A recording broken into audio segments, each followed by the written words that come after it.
네, 오늘 저희들에게 주시는 하나님의 말씀 요한복음 8장 31절에서 36절 말씀입니다. 요한복음 8장 31절에서 36절 말씀.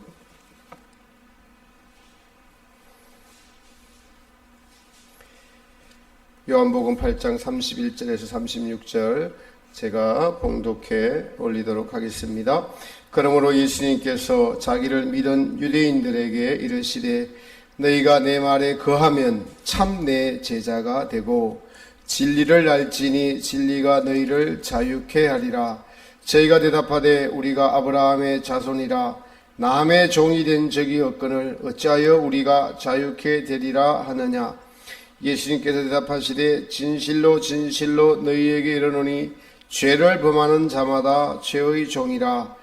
종은 영원히 집에 거하지 못하되 아들은 영원히 거하나니 그러므로 아들이 너희를 자유케 하면 너희가 참으로 자유하리라. 아멘. 할렐루야. 예수님의 은혜가 주님 앞에 나온 우리 모두에게 함께 하시기를 예수님의 이름으로 축복합니다. 하나님은 살아계셔서 온 천하 만물을 지으시고 다스리시고 운행하시며 오늘도 저 여러분들을 사랑하셔서 주님의 뜻 가운데 이전으로 불러주신 줄을 믿습니다. 하나님은 여러분 안에서 하나님의 뜻을 이루고 계시는데 그것은 죄의 종에서 벗어나서 참 자유하는 예수님의 생명으로 우리를 초대하고 부르고 그 일을 이루어 가고 계시다라는 사실입니다. 여러분, 코로나 사태 때문에 우리가 자유를 잃어버렸습니다. 마스크를 껴야 되는 구속을 당했어요. 마스크를 껴야 됩니다. 이 코로나가 우리 마음대로 안 되죠. 네. 여러분은 지금 자유롭게 산다고 생각하시나요? 자유를 억압받으며 산다고 생각하고 계시나요? 대한민국은 자유민주주의 국가입니다. 근데 저 북쪽은 인민공화국이죠. 대한민국은 자유, 어떤 자유가 있습니까? 집회의 자유, 결사의 자유, 종교의 자유, 주거의 자유, 주거 이전의 자유, 표현의 자유, 이런 것들이 헌법에 명시되어 있습니다. 그러나 인민공화국은 인민이 주인인 공화국이어야 되는데 인민이 주인이 아니라 김정은 씨가 주인인 공화국이 되어버렸죠. 허울만 헌법에 그렇게 있는 것이죠. 우리가 가진 자유민주주의의 국가에 지금 자유를 빼앗길 위험에 처해 있는 것이 작금의 현실입니다. 중국이나 북한은 종교의 자유가 없죠. 한국도 지금 주변의 영향을 받아가고 있습니다. 그래서 왜 꼭 자유민주주의 국가여야 되냐? 다른 그래서 자유를 빼고 민주주의 국가를 하자라는 그런 헌법 개정을 하려는 움직임도 있습니다. 이것은 아주 심각한 문제입니다. 어떤 사회적인 현상들을 가지고 자유민주주의의 기본인 결사의 자유, 집회의 자유, 종교의 자유 이런 것을 정치적으로 이용할 때 그 나라의 근간이 무너집니다. 여러분, 제가 말씀드린 것은 정치적이고 현실적인 자유에 관한 것입니다. 우리나라가 북한에 의해서 공산화된다면 우리는 예배 드릴 수 있는 자유를 빼앗기게 됩니다. 그런데 오늘 성경에 우리에게 정말 이것보다 더 중요한 것이 있는데 예수님께서 말씀하신 진리가 너희를 자유케 하고 아들이 너희를 참으로 자유케 해주겠다.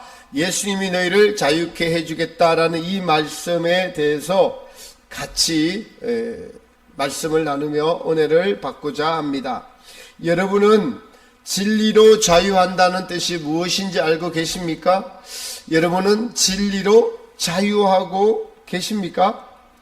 오늘 본문에 예수님께서는 진리가 너희를 자유케 하리라 라고 말씀하셨습니다. 이 말씀을 많은 분들이 오해합니다. 난 예수님을 믿고 예수님의 말씀인 진리를 믿어 그러니 믿는 자에게 능치 못할 일이 없고 믿은 대로 다 된다고 했으니 나는 자유로워 이렇게 생각하는 분들이 많이 있고 이렇게 잘못 가르치는 분들이 많이 있습니다. 그러나 예수님의 말씀은 그런 뜻이 아닙니다. 우리에게 예수님은 34절에 이렇게 말씀하십니다. 죄를 범하는 자마다 죄의 종이라. 진실로 진실로 너에게 이르노니 죄를 범하는 자마다 죄의 종이다. 예수님께서 진리가 너희를 자유케 하리라라고 하시니까 유대인들이 우리는 남의 종이 되어 본 적이 없다. 우리는 아브라함의 자손이다. 하나님의 자손이다. 우리가 지금 현재 로마의 지배를 받고 있지만은 우리는 마음으로는 한 번도 남에게 지배를 받은 적이 없는 참 하나님의 자유로운 백성이야. 이렇게 예수님께 대답을 하니까 예수님께서 그것이 아니다. 너희가 잘못 생각하고 있다. 아브라함의 자손이라고 자유한 것이 아니라 죄를 짓는 자마다 죄의 종이다. 이렇게 그들에게 유대인들에게 말씀하고 있습니다. 여러분, 사람들이 크게 자유롭지 못하고 얽매여 있는 것들, 세상에 얽매여 있는 것들이 무엇일까요? 대표적인 것이 돈입니다. 돈에 얽매여 있어요. 그러면은 돈의 노예입니다. 우리가 돈의 노예가 되는 거죠. 돈 때문에 직장에서 스트레스 엄청 받고 막 머리 다 빠지고 월말 되면은 결산 못 맞추면은 밖에 나가서 담배만 피고 그래서 또 스트레스 받으니까 술을 많이 먹고 그거 잊으려고 하고 상사 욕하고 회사 욕하고 세상 살기 힘들다고 푸념하고 대부분 그런 것이 인생입니다. 또 이 돈 때문에 형제들끼리 사기도 치고 남의 돈 뺏어 먹으려고 사기치고 또 형제들끼리 부모 유산 더 받으려고 싸우고 이런 것들 다 돈의 지배를 받는 것입니다. 산상수훈에 하나님께서는 하나님과 재물을 겸하여 섬길 수 없느니라 라고 말씀하셨습니다. 그런데 가끔 돈에서 자유로운 분들이 있긴 있어요. 돈이 몇백억이 있으면 돈에서 자유롭습니다. 얽매이지 않아도 됩니다. 그렇다면 부자들은 자유로울까요? 돈에 대해서 자유롭고 그래서 생활에 여유는 있지만은 사람이 돈에 대해서 자유로운 여유 있어 보이지만은 돈이 많은 사람들도 자유롭지 못한 것이 있죠. 지금 삼성그룹의 총수인 이재용 씨가 여러분 어디에 있습니까? 감옥에 있잖아요. 네, 투명하지 못한 회사 운영 때문에 그렇습니다. 포성줄에 묶여 있는 모습, 수갑찬 모습을 보니까 그 지기가 그 사람을 포성줄로 묶어놨더라고요. 돈이 많아도 권력을 이기지 못하는구나. 권력이 돈을 포성줄로 묶은 모습이더라고요. 설교를 준비하면서 그렇게 제 눈에 보이더라고. 권력이라는 것을 돈을 그냥 묶어버렸어요. 포성줄로. 노조를 중요시하는 사람들이 한풀이 하는구나 라는 생각도 듭니다. 지금은 우리의 세상이야라고요. 모두가 이 돈에 대해서 권력에 대해서 그러니까 권력을 잡으면은 다른 사람을 얽매일 수 있으니까 권력을 잡으려고 합니다. 그러나 우리 모두가 자유롭지 못한 것이 하나 있는데 그것은 죽음에 대해서 사람들은 자유롭지 못합니다. 돈이 있고 권력이 있어도 죽음은 누구나 피할 수 없는 것이기에 이것에 자유롭지 못함은 죽음으로 인생의 모든 것이 끝난다는 생각 때문에 그렇습니다. 그러니까 죽음을 이해하지 못하니까 죽음을 뛰어넘지 못하는 겁니다. 죽음 후에 무엇이 있는지 무지하니까 죽음에 얽매일 수밖에 없는 죽음의 포로가 된 죽음이 우리를 지배하는 죽음의 종로로 갈 수밖에 없는 인생들입니다. 그래서 성경은 죄의 결과는 사망이다. 죄 때문에 사망이 왔으므로 그러니까 사망이 우리로 바울은 왕노릇한다. 사망이 사람들에게 얽매고 사람들이 사망의 종로로 달 수밖에 없는 인생들이다라고 바울이 이야기를 하고 있는 것입니다. 그래서 이생의 삶이 지금의 삶이 더 중요하다. 최근의 실존주의 철학이 이런 대세예요. 이 땅에서의 너의 정체성, 살아있음의 현재 그것이 가장 중요하니 가장 중요한 인생을 다른 사람의 평가에 따르지 말고 너 자신의 자아에게 충실하라는 하는 것이 요즘 실존주의 철학, 전 세계의 철학의 대세입니다. 그러니 결혼을 안 하는 것이 하나도 이상하지 않는 세상이 되었어요. 결혼을 하면은 왜요? 자식에게 매여야 되니까 거추장스럽습니다. 너 인생 사는데 자식이 주는 행복도 있지만은 거추장스러운 게 더 많아. 그러니까 결혼하지 마. 그냥 남녀간 그냥 즐기면서 살아. 또 결혼을 혹 하더라도 자녀를 많이 안 놓으려고 하는 것이 그런 세상이 되어버렸습니다. 죽음을 피할 수 없으니까 지금 현재의 인생을 즐기라. 이게 여러분 세상의 대세예요. 사람들은 그래서 현실을 잊기 위해서, 괴로움을 잊기 위해서, 죽음을 잊기 위해서 술을 마셔서 술에 중독이 됩니다. 자유롭기 위해서 술을 마시는데 자유롭기 위해서 하는 행동이 도리어 중독이 되고 그것에 매여버려요. 그 술이 사람을 지배하죠. 즐거워도 한 잔, 슬퍼도 한 잔, 성진에서 한 잔, 낙방에서 한 잔, 괴로움을 잊기 위해서 한 잔, 이 한 잔이 그 사람의 몸을 망가뜨리고 때로는 죽음에 이르기도 합니다. 요즘은 게임 중독이 심각하죠. 게임 중독 심각합니다. 또 포르노 중독, 이러한 중독들은 자유를, 그 영혼을 포르노에, 여러분 도박에, 술에, 이런 사람과의 관계, 여기에 빼앗긴 것을 의미합니다. 그게 우리를 지배한다는 거예요. 인간을 지배한다는 것입니다. 자유를 찾아서, 더 큰 즐거움을 찾아서 한 일들이 도리어 인간들을 다 얽매이게 하고 노예를 만드는 것을 알 수가 있습니다. 그래서 이 인간은 무엇을 하더라도 죽음 앞에서 초연할 수가 없는 겁니다. 왜냐하면 죽음이 어디서 온지를 모르니 죽음을 겁내고 죽음 이유를 모르니 또 무지에서 겁나고 지금껏 세상에 가지고 온 즐거움을 내려놓자니 두렵고, 여러분 또 남자들은 또 가장은 이 가정의 책임에서 자유롭지 못합니다. 이 모든 것에서 어떻게 하면 자유로울 수 있을까요?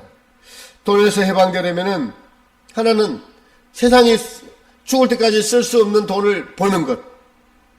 그러면 해방받지 않습니다.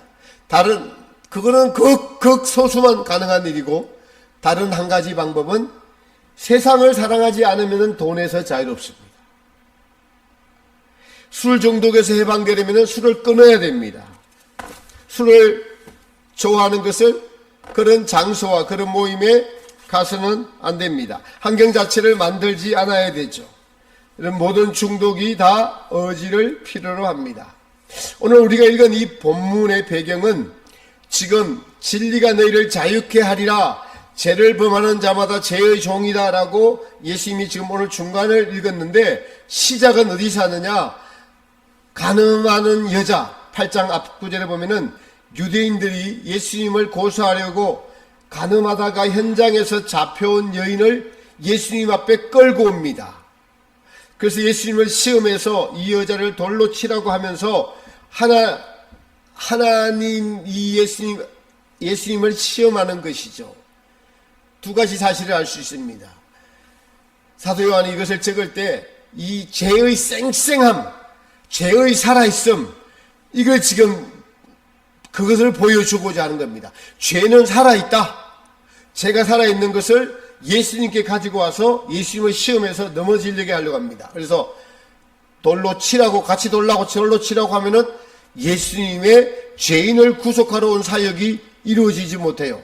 그래서 그렇다면 반대로, 그럼 돌로 치지 말라, 용서해 주려고 하면은 누가 어떻게 유대인으로서 모세의 율법, 계명을 어기냐면서 그 여인과 함께 같이 돌로 치려고 이 여인을 예수님 앞에 끌고 왔습니다.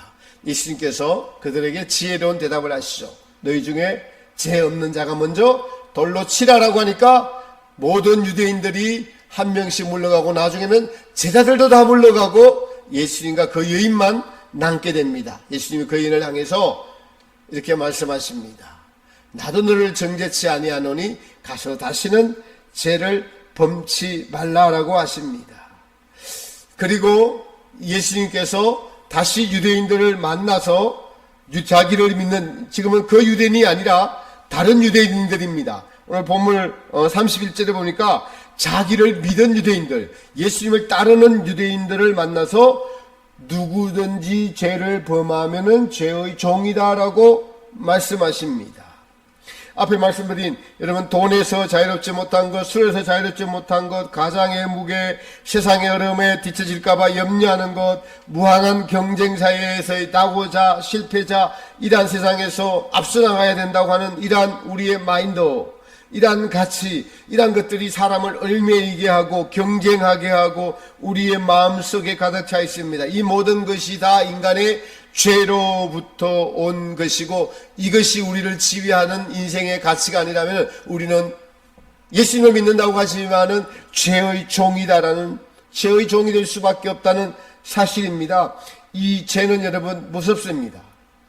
가늠한 여인을 보십시다. 이게 들키면은 죽을 줄 알고도 죄를 범합니다. 두 가지예요. 하나는 죽음에 이르는 형벌을 당해보지 않았기 때문에 행하는 것이고, 또 하나는 그것보다도 죄가 주는 즐거움이 더 크기 때문에 그 죄를 행하는 거예요. 여러분, 우리도 마찬가지입니다. 예수님은 우리에게 범죄하지 말라, 이웃을 미워하면은 뭐라고 했습니까? 형제에 대해서 미워하면은 살인하는 자라고 하면서 심판에 넘겨지게 되고, 또 나 때문에 다른 사람을 하나 실족시키면은, 목사님 사모님이 싸워가지고 자녀들을 실족시키면은 연자맷돌에 달아서 목에 달고, 연자맷돌을 목에 달고 바다에 빠뜨리는 것이 나으리라. 주님이 그렇게 엄하게 말씀하시는데도 그 말씀의 뜻을 우리가 이해하지 못하면 심판을 당해보지 않아서 그렇고, 이 여인도 마찬가지죠. 또 하나는 자기 자존심이나 죄가 주는 즐거움을 이기지 못해서 그렇다라는 거예요.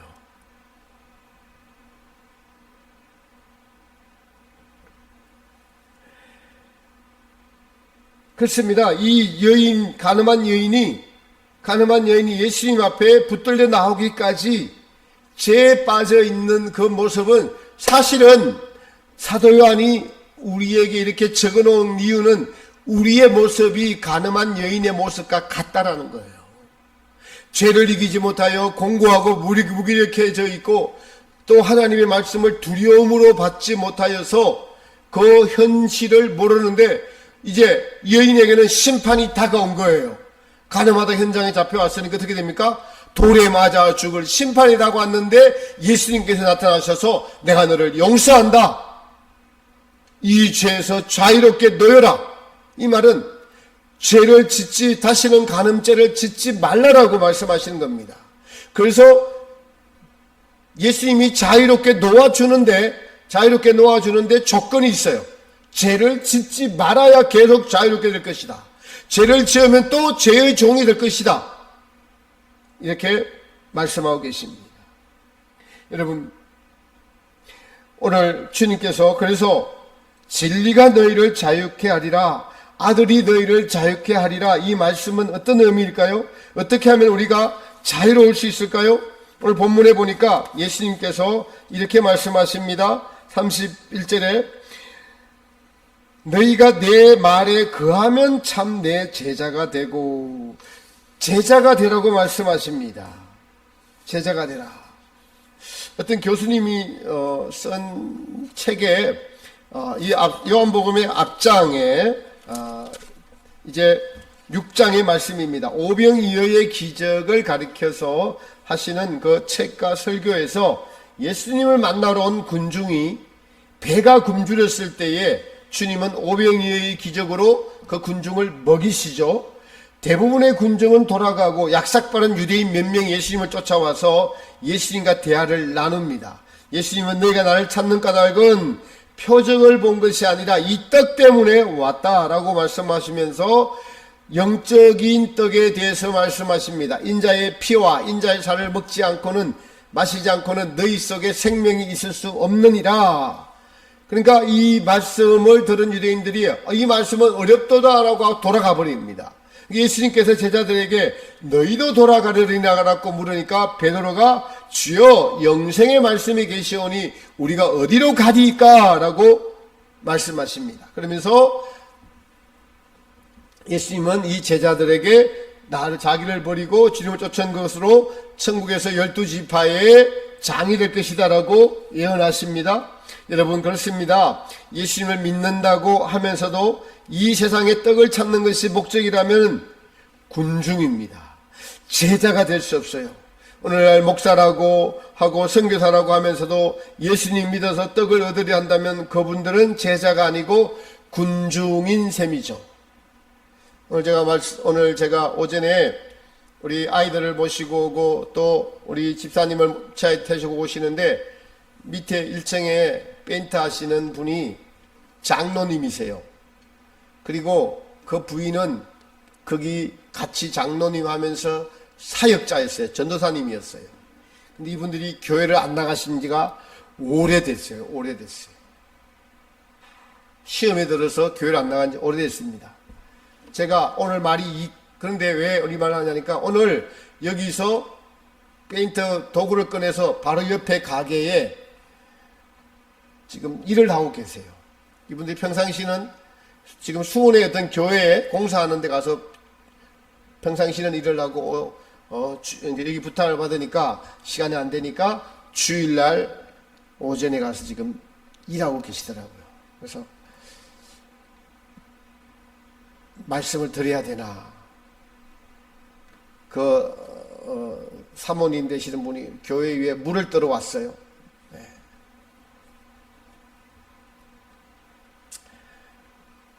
왜 그렇게 됐을까요?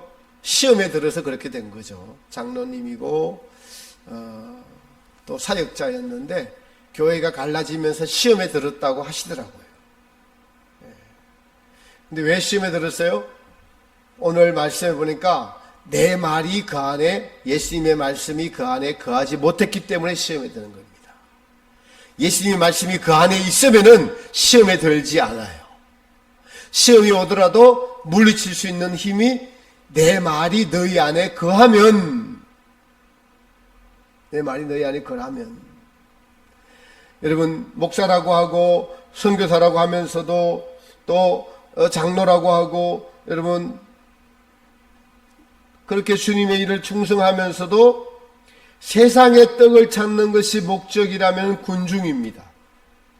제자가 될 수 없어요. 예수님을 믿어서 떡을 얻으려고 한다면은 그분들은 제자가 아니고 군중인 것이죠. 오늘 본문은 너희가 내 제자가 되어라. 그런데 제자가 되는 조건이 내 말이 너희 안에 거해야 된다. 내 말이 너희 안에 거하면 내 참 제자가 되고, 내 말이 너희 안에 거한다는 것이 여러분 무슨 뜻이죠? 예수님 말씀이 너희 안에 거한다. 우리 안에 거한다. 예수님의 말씀을 진리라고 합니다. 진리의 말씀이 우리 속에 거한다. 이 말씀은 다른 것이 아니라 예수님을 알기 전에, 믿기 전에는 세상의 행복이 목적이었습니다. 그런데 예수님을 알고 나니 예수님이 우리의 구세주요, 창조주요, 그리고 우리를 위해 죽으시고 부활하시고 천국을 우리에게 주시려고 하시는 분이라는 것이 이제 알아지고 믿어지기 시작했습니다. 근데 이 믿겨짐, 믿음이 시작이라는 거예요. 이 시작을 한 후에는 계속 영적인 전쟁, 전투, 싸움이 있다는 겁니다. 예수님의 말씀이 우리 안에 거하려면은 우리가 순종해야지 그 말이 거할 수가 있습니다. 이것이 전투고 이것이 너무나 중요합니다. 예수님의 말씀이 우리 안에 거하게 하려면은 우리가 말씀을 보고 말씀에 순종해야 되고, 말씀이 순종할 때 우리 안에 자리 잡게 되고, 나머지 세상이나 이런 어려움이나 이런 유혹이나 이것들을 물리치게 됩니다. 물론 지기도 하지만은 계속 지지 않고 또 물리치면서 싸우면서 이겨나가는데, 말씀이 거하지 못하고 순종하지 못하니까 자기의 핑계를 대면서 교회를 떠나버리고 예수님을 떠나버리고 나는 마음으로 믿는다라고 하면서 예배를 드리지 않고 주일날 일하고 주님 안에서 떠나가는 거죠. 이것이 여러분 하루아침에 이루어지는 것이, 말씀이 우리 안에 가는 것이 하루아침에 이루어지는 것이 아닙니다. 예수님의 말씀이 우리 안에 거한다는 것은 성도의 시정의가 주님의 말씀에 순종하며 사는 삶을 의미합니다. 예를 들어서 내 이웃을 사랑하라. 우리가 기분이 좋아지면 사랑하고, 그때는 예수님이 우리 말씀 우리 안에 거한다고 합시다. 기분이 좋지 않으면은 사랑하지 못하고, 벌써 기분이 안 좋은 것이 예수님 말씀 안에 거하지 않는다는 뜻이죠. 예수님이 말씀이 우리 안에 거한다는 것은 영적인 전쟁 속에서, 어떤 환경 속에서도 말씀에 따라 순종하는 삶을 사는 자라는 것을 의미합니다. 그래서 제자가 되려면 주님의 말씀에 순종해야 됩니다. 우리는 예수님의 제자 중 베드로를 보면서 열심히 주님을 따르고 충성하면서 또 좌충우돌했습니다. 그러나 그 내면에는 주님을 사랑하고 충성하고자 하는 마음이 가득했어요. 이 말씀에 순종하는 자가 된다는 것은 점진적이라는 거예요. 하루아침에 되는 것이 아닙니다. 여기서 주님의 제자가 되는 가장 중요한 것은 두 가지입니다. 하나는 그 말씀이 우리 안에 거하려고 하는 가장 중요한 것은 말씀 앞에 정직해야 돼요. 우리의 마음이. 두 번째는 그것을 순종하는 겁니다. 정직한다는 것은 주님의 말씀이 옳습니다 해야지 우리의 의지가 따라갑니다.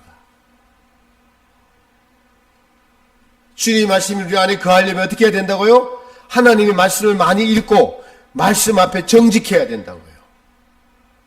먼저는 읽어야 되겠죠. 믿음은 말씀을 들으면서 나니까 읽고 설교를 듣고 하면서 말씀을 듣고 말씀에 순종할 때 그 말씀이 우리 안에, 우리 뼈에 박히게 되고 우리 내면에 뿌리 박히게 되고 이것이 마땅하게 됩니다. 주일 지키는 것이 마땅하게 되고 하나님의 말씀을 지키는 것이 마땅하게 되고, 그래서 이웃을 사랑하는 것이 마땅하게 되고, 그렇게 못할 때는 해결을 하고 주님의 보혈의 은총을 힘입어서 해결을 하고, 그래서 다시 마음의 평강과 기쁨과 정직함이 우리 안에 늘 있어야지 그 말씀이 우리 안에 거한다는 겁니다. 그 말씀이 우리 안에 거하면은 어떤 환경이든 간에 세상에 중독되지 않고 세상을 사랑하지 않고 예수님을 사랑하면서 예수님의 말씀을 지키면서 겸손한 마음으로 예수님과 함께 동행하고 예수님의 가시는 천국의 길을 자기 부인을 하면서 따라갈 수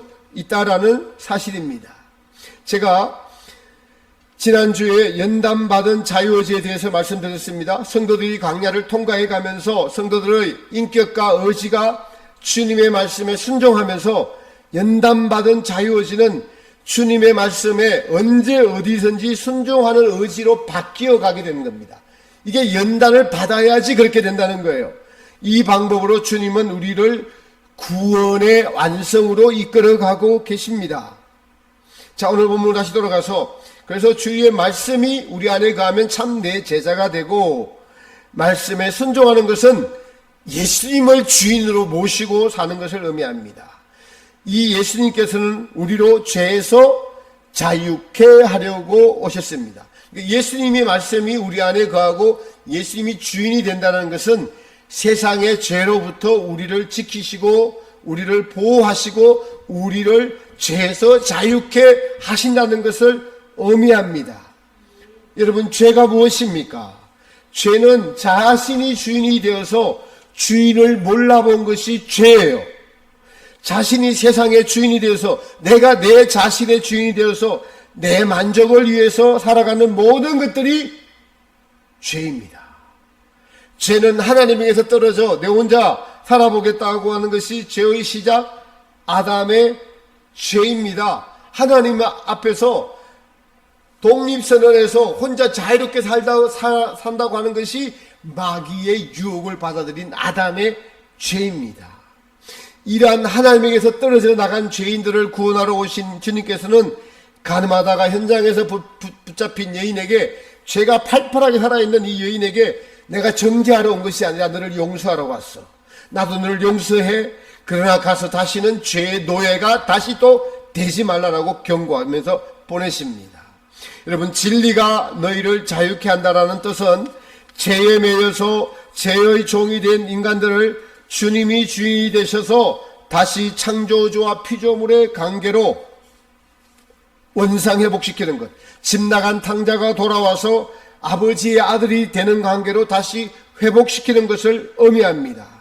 바로 진리가 너희를 자유케 하리라는 것에 대한 주님의 말씀에 대한 가장 정확한 해석과 경험이 어디에 있느냐? 로마서 7장과 8장에 사도 바울의 경험하고 기록한 것으로 나타나 있습니다. 로마서 7장 18절부터 25절은 아직까지 죄가 바울 안에 있는, 아직도 죄의 종로로 타고 있는 바울의 경험을 이야기한 것입니다. 7장을 보면은 전에 죄를 깨닫지 못할 때에는 내가 살았더니 계명이 이름에 죄는 살아나고 나는 죽었도다. 전에 죄를 깨닫지 못할 때는 내가 살았다는 것은 말씀이 내 안에 없을 때는 죄를 막 지으면서도 죄가 죄인지를 몰랐다는 거예요. 근데 하나님의 계명을 순종하려고 또 내 마음에 들어오니까 내 안에 죄는 살아나고 나의 선한 의지는 죽고 사라지고 없더라. 와, 왜 그러냐 보니까 내 안에 죄가 있기 때문에 내가 이 말씀에 순종하기를 싫어하는구나. 여러분, 죄와 하나님의 말씀은 부딪힙니다.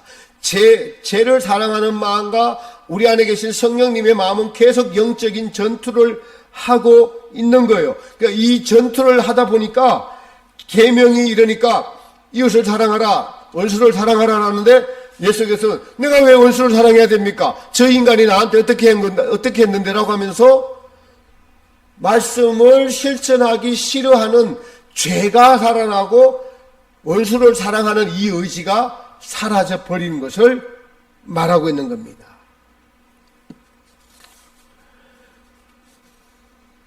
그래서 죄를 깨닫지 못할 때는, 말씀이 그 안에 거하지 못할 때는 내가는 사도 바울의 의지가 죄에게 종로로 타면서 살 때가 있다는 것입니다. 여러분, 저는 지금 여러분들에게 예를 들면서 행위의 죄까지 이야기하는데, 사실 로마서 7장의 바울의 죄는 내면에 잠깐 나타났다가 사라지는 죄의 그림자들을 의미하는 것이에요. 근데 이제 해석을 하기 위해서, 우리에게 적용을 시키기 위해서 그렇게 말씀드리는 것입니다. 계명이 이름에 하나님의 말씀을 지키려 하고 온전히 순종하고, 그래서 예수님을 닮은 온유, 충성, 겸손, 이것을 이루려고 하다 보니 그 말씀에 온전히 순종하지 못하는 자신을 발견한 거예요. 그 이유가 바울은, 그러므로 내가 한 법을 깨달았노니 선을 행하기 원하는 나에게 악이 함께 있는 것이로다. 예수님을 믿고 아직 로마서 7장은 광야를 통과하고 있는 성도라고 합니다. 광야를 통과하고 있는 성도들은 바울처럼 선을 행하기를 원하는 바로 주님의 말씀에 거하려는 의지도 있고 순종하는 의지도 있고, 그러나 내 안에 이것을 반대하는, 하나님의 말씀에 순종하지 못하게 하는 악도 함께 있는 것을 바울이 발견했다는 것입니다. 로마서 7장에서 바울은 예수님을 믿는 성도들이지만은 성도들의 마음 안에는 예수님을 따라서 살려는 선한 의지와, 제가 바울의 것을 속사람이라고 이야기합니다. 죄의 법을 따르는 옛사람이 둘이 동시에 존재하고 있다는 것을 발견했다는 것입니다. 깨달았다고 지금 말씀하고 있는 겁니다. 내 속사람으로는 온전히 주님의 뜻을, 주님의 말씀에 100% 순종하며 살고 싶은데, 이거 기회만 되면은 죄의 법이 내 안에서 발동이 돼가지고 선한 의지가 순식간에 사라져 버리는 죄가 나를 지배하는 것을 경험하는 것입니다. 근데 여기서 해방되는 것이 참 자유입니다, 여러분.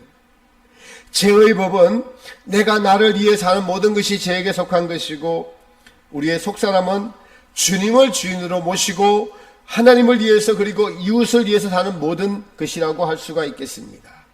근데 기회가 되면은 이 옛사람이, 이 죄가 바울의 마음을 지배하는데, 그래서 바울이 더 깨달은 것이, 내 안에 내가 한 법을 깨달았는데 선을 행하기 원하는 나에게 악이 함께 있는 것이로다. 그러므로 내가 내 안에 있는 이 죄와 그리고 자기 안에 있는 선한 의지를 바울은 분리시켜서 고백을 하고 있는 것이 7장입니다. 그래서 바울은 7장 25절에 이렇게 고백합니다. 오라 나는 공고한 사람이로다. 이 사망의 몸에서 누가 나를 건져내랴. 여러분, 대부분의 로마서 해석자들이 로마서 8장 2절을 잘못 해석합니다. 이 로마서 8장 2절은 예수님께서 제자들에게 내 말이 너희 안에 거하면 참 내 제자가 되고 진리가 너희를 자유케 하리라. 즉 죄에서 자유케 하는 것은 순서가 있다는 것입니다. 강야 인난 과정을 거쳐가야 되는 순서와 과정이 있다라는 것이죠. 내 말이 너희 안에 거하는 이 과정이 있다는 겁니다. 그래야 참 내 제자가 되고, 여러분 제자가 되지 못하면은 이것을 경험하지 못합니다. 로마서 7장을 경험하지 못합니다. 제자가 되어가는 과정에서 로마서 7장을 바울은 경험을 했고, 예수님의 12제자들도 이 과정을 반드시 전부 다 통과하면서 경험을 했습니다. 그러면서 내가 얼마나 죄인인지, 내 속에 가는 이 죄는 하나님과 얼마나 대적하고 하나님을 얼마나 모독하고 모욕하고 하나님을 아프게 하는, 그래서 이 죄 때문에 하나님의 아들이 십자가에 오셔서 달려 죽어야만 했구나라고 절실하게 십자가 앞에서 자신의 죄인됨을 그냥 몸부림치면서 죄에 의해서 절망하고 죽을 수밖에 없는 그러한 자기 자신에 대해서 철저하게 절망하는 이 과정을 통과하게끔 하나님이 그렇게 우리를 인도해 가시고 이끌어가고 계시다는 것과, 이 과정을 다 통과해 가면서 하나님의 살아계신가, 죄에 대한 갈망, 자유에 대한 갈망, 진리가 내 안에 거해서 온전히 죄에서 자유롭게 되고 싶어하는 이 갈망, 속사람의 갈망이 커져가는 것입니다. 그래서 바울은 이것을 경험한 것이 로마서 8장 1절 2절입니다. 그러므로 예수 안에 있는, 그리스도 예수 안에 있는 자에게는 결코 정죄함이 없나니 이는 그리스도 예수 안에 있는 생명의 성령의 법이 죄와 사망의 법에서 너를 해방하였습니다. 여러분, 여기서 정죄함과 해방이라는 말씀, 죄의 법과 사망의 법에서 해방됐다는 것이 자유를 얻은 것입니다. 우리 대한민국이 1945년도에 일본으로부터 해방됐어요. 자유 대한민국이 되었습니다. 그 다음부터는 일본이 간섭을 못합니다. 자, 죄에서 해방되면 제가 간섭을 할 수 있을까요? 제가 간섭을 할 수 없는 실제 마음이 있다라는 겁니다. 이 사실을 모르는 신학자들이나 많은 목회자들이 그냥 성경을 믿으라. 여러분, 죄와 사망의 법에서 성령의 법이 너를 여러분을 해방하였으니까 믿으십시오, 아멘 하십시오 라고 막 갖다가 들이미는데, 이것은 경험되는 것이지 믿으라고 해서 믿어지는 것이 아니고, 실제로 내 안에 온전한 자유함이 일어나는, 우리가 뽑히는 그리스도의 할례, 영적 할례가 있고 난 이후에, 근데 그 그리스도의 할례, 영적 할례가 있기까지의 광야를 통과하면서 죄에 대해서 철저하게 싸우게 하시고, 죄에 질 때마다 어떻게 합니까? 십자가에 달리신 예수님의 보혈이 민수기에서 인자가 된 것 같이, 모세가 광야에서 뱀을 든 것 같이 인자도 들려야 너희가 살리니. 그래서 죄를 지을 때마다 나의 죄가 십자가에서 달리신 뱀이 되신 예수님의 몸 안에서 해결됐구나라고, 이 죄가 실제로 전가되는, 예수님의 몸에 전가되는 이 경험을, 그래서 이 죄를 범할 때마다 얼마나 주님 앞에 죄송하고 또 죄송하고 또 죄송한데도 또 죄의 법이 발동해서 한장하고 미치고 어떻게 하면 좋겠다고 금식하고, 여러분 때로는 음욕을 품지 않기 위해서 눈 감고 다니고 아무 소리를 듣지 않기 위해서 여러분 귀를 막고 주님께 집중하고 해도 생각으로 나타나는 이 죄가 주는 즐거움들 때문에 물쉬지 못하고는 자신을 여러분 고민한 것이 바울의 오라 나는 공고한 사람이로다, 이 사망의 몸에서 누가 나를 건져내라라고 절규하고 고백했던 것입니다. 그러나 이 과정을 통과해서 그 끝에는 죄의 법에서 해방되는 생명의 성령의 법이 죄와 사망의 법에서 너를 해방하였느니라, 자유케 하였느니라. 오늘 성경 말씀에 우리가 마지막 읽은 구절이 무엇입니까? 바로 아들이 너희를 자유케 하더니 36절 말씀입니다. 너희가 그러면은 참으로 자유하리라. 복음의 궁극적인 목적은 죄에서의 자유입니다. 죄에서 자유케 되면 어떻게 되는지 아세요? 예수님의 생명이 그 안에 합일되어서 누가 나를 미워하면은 미워하는 사람을 불쌍하게 딱 보입니다. 이것이 생명이 들어왔어요. 과거에는 광야를 통과할 때는 미워하면은 나도 같이 미워하는 마음이 올라옵니다. 불편한 마음이 올라옵니다. 그러나 예수님의 생명이 들어와서 죄에서 자유케 되면은 이 사람이 하나님 앞에 받을 벌을 생각하고 이 사람이 모르고 한 그 말과 행실에 대해서 불쌍하게 여기는 예수님의 마음이 자동으로 나오게 되는 것이 생명의 성령의 법이고, 이 복음이 우리에게 주님이 주시고자 하는 참 생명이고 진리가 너희를 죄에서 자유케 하리라는 것이 반드시 광야의 장 과정을 다 마치면은 이 자유함이, 생명이 주는 자유함이 있고, 또 하나 중요한 것은 이 생명이 주는 자유함을 가지지 않고는 아무도 천국에 들어갈 수가 없다는 것입니다. 많은 분들이 광야를 통과하면서 중간에 주시는 주님의 은혜 때문에 은혜를 받고 내가 이제 좀 자유해요, 내가 이제 좀 자유해졌어요 라고 하는 그 자유를 성경에 나오는 예수님이 주시는 자유와 착각하는데, 그 자유와는 전혀 다른 온전한 죄에서 해방되는 자유를 주시고자 하시는 것이 주님이 우리를 부르시고 광야를 이끌어 가시는 목적입니다. 이것을 어떻게 하면 가야 된다고요? 주님의 말씀이 너희 안에 거하면 참내 제자가 되고, 이 싸움이 여러분에게 있어야 됩니다. 그래서 여러분, 큐티 계속 하십시오. 어렵더라도 기도 계속 하십시오. 말씀 꾸준히 계속 읽으십시오. 또 하나, 주님을 놓치지 않으려고 애쓰십시오. 이거 놓치지 않으면 우리는 이 길을 가고 있는 것입니다.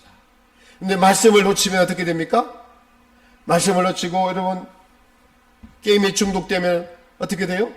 오늘 주일학교 우리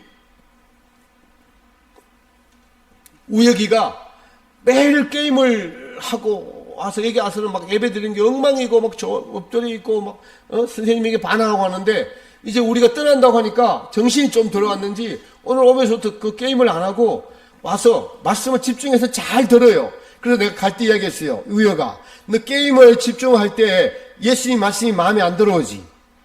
예배 드리는 게 막 힘들지 하니까 힘들 때. 근데 오늘 봐. 우리가 떠난다고 하니까 네가 게임 안 하고 선생님 말씀에 기울이려고 애쓰니까 어떻게 돼? 그거 기뻐잖아. 너 좋잖아. 어린아이에게도 동일하게 그것이 적용되더라고요.